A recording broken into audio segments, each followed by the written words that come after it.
New York actually bid for London's games and lost, but what they were able to do is actually get people, government, private partners, nonprofits, et cetera, together and say, what would this 7 years look like? And even though they didn't win, they were actually able to describe how they were able to collaborate. They were able to bring new people into the process that wouldn't have joined otherwise. They were able to actually put a credible path forward for 7 years. And I think what the innovation and economic community is saying is that we have 7 years to get our house in order.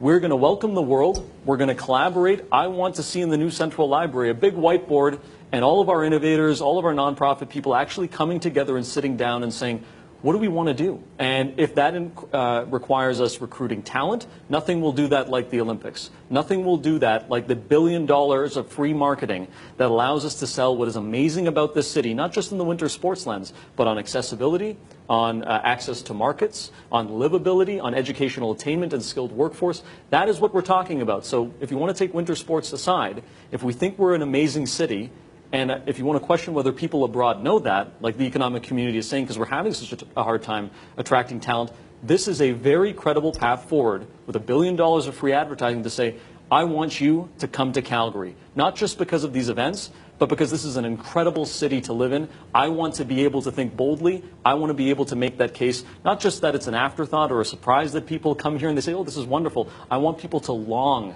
to come to this city, and I think this is a credible path towards that. Jason, that's perfect. You just made exactly our point. We are today. I would agree with that.